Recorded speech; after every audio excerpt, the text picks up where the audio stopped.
At 5:40 p.m. Eastern Time, on a day that would rewrite military history, the ground beneath Iran shuddered before most of the world even realized anything had happened. Deep under a mountain once believed completely bomb-proof, something was tearing through bedrock with the fury of a meteor strike. No air raid sirens, no scramble alerts, no interceptors, just a sudden, violent shockwave announcing that one of the most protected nuclear facilities on Earth had been breached. And the craziest part?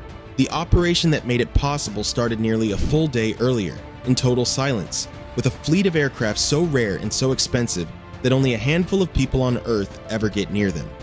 Tonight, you'll learn exactly how the United States pulled off one of the most flawlessly executed precision strikes of the 21st century. An operation so coordinated, so deceptive, and so technologically overwhelming that Iran never even got the chance to fight back.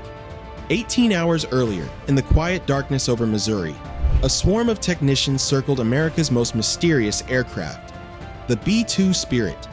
Only 19 of these flying wings exist.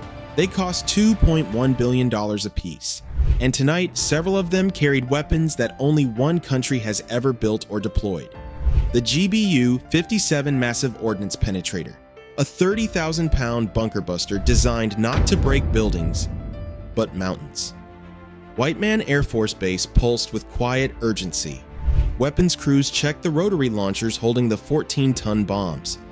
Fuel teams topped off the conformal tanks with nearly 180,000 pounds of jet fuel. Electronics officers configured stealth radars, sensors, and communication packages. Every switch, every bolt, every circuit was inspected. Because when you're flying halfway around the world into the crosshairs of an entire nation's air defense network, perfection isn't optional, it's survival. At 0001, the first B-2 rolled down the runway, rising into the night with 4 engines humming like distant thunder. Then another, and another. But if anyone was watching from space, and someone always is, they'd see something odd. Not all of the B-2s flew east. Some went west, straight toward the Pacific, straight toward satellites belonging to other world powers. It was the first move in a deception play so clever that foreign analysts would spend hours drawing the wrong conclusions. While the world watched the decoys, the real strike package vanished into the Atlantic darkness. But here's the part that still makes military planners shake their heads. 43 seconds. That's how long a 30,000-pound bunker buster, dropped from 45,000 feet, needed to fall through the Iranian night. Gather 700 miles per hour of speed, punch through hundreds of feet of reinforced concrete, and explode so deep underground that the mountain itself collapsed inward. 43 seconds. But the story of how that bomb got there, that took hundreds of people, dozens of aircraft, 3 oceans, perfect timing, and absolute silence. The B-2 Spirits were now officially ghosts, stealth aircraft slipping silently over the Atlantic. Their range with internal fuel was 6,000 nautical miles, but with the extra tanks attached for this mission, drag increased. Range dropped. Badly. They'd never make it to Iran and back without refueling.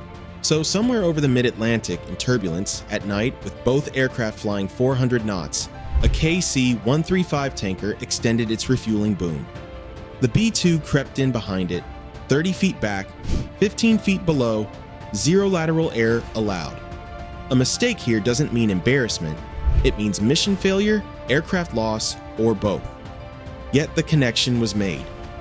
Fuel flowed at 1,000 pounds per minute, and the mission continued. Hours later, 2 more refuelings took place. By 3:30 p.m. Eastern Time, after more than 15 hours in the air, the strike formation approached Iraqi airspace. And that's when the sky ahead shimmered with invisibility. 4 F-22 Raptors materialized like phantoms, stealth fighters with radars so powerful they can see threats hundreds of miles away while remaining invisible themselves. Their job? Air dominance. If a single Iranian fighter dared launch, the Raptors would erase it before the pilot even finished retracting the landing gear.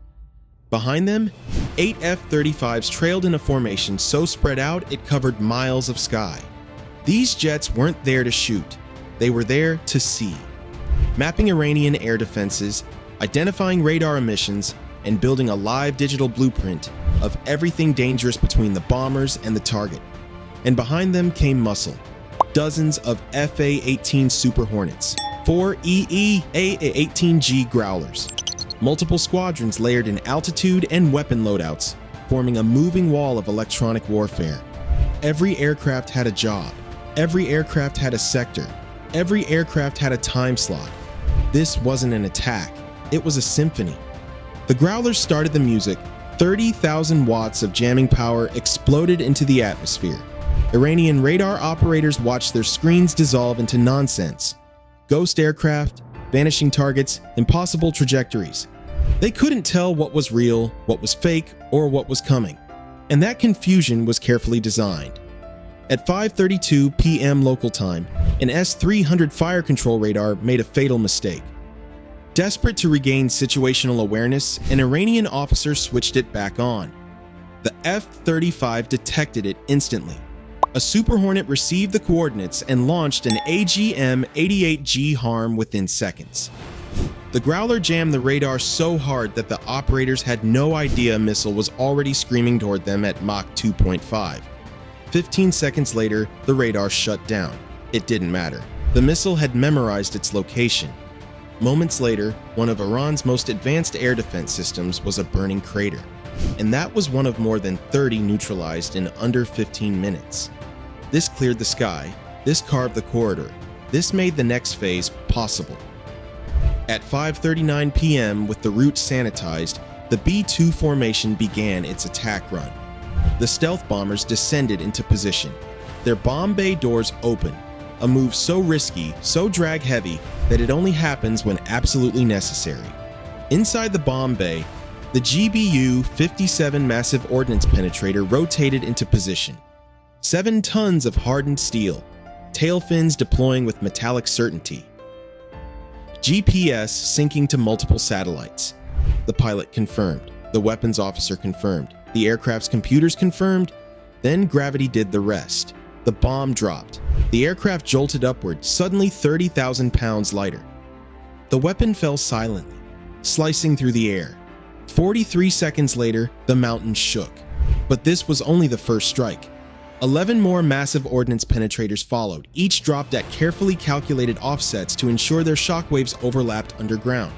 It wasn't enough to break through the facility. They had to destroy the underlying caverns, the structural supports, the air shafts, the tunnel networks. So they did, one by one, turning a once impenetrable nuclear fortress into pulverized rock.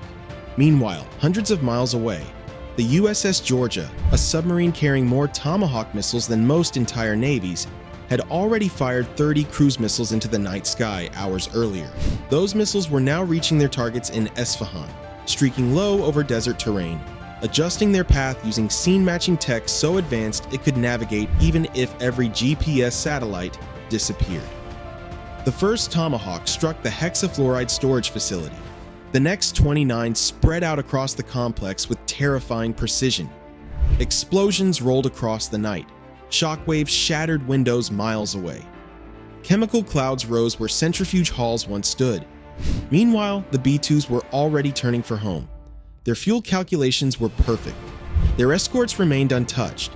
Their electronic cover still intact. Mission time over target, 25 minutes. Enemy intercept attempts, 0. Surface-to-air missiles launched, 0. Nuclear capability destroyed. All 3 targeted sites. And here's the part that echoes in briefing rooms and war colleges across the world.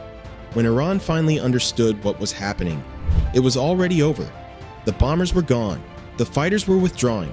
The submarine was deep beneath the waves. And the mountains, those ancient mountains believed to be nature's best armor, were still collapsing. Because when a nation hides its power deep underground, the United States doesn't dig. It drops the sky.